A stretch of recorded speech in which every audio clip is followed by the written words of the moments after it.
Hello, my name is Betsy Morgan and I'm a trainee clinical librarian at Morriston Hospital Staff Library in Swansea Bay University Health Board.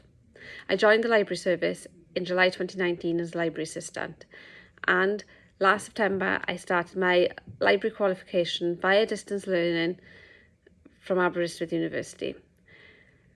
I love coming into work in the mornings. I love meeting all my different colleagues from across the hospital and from across the health board.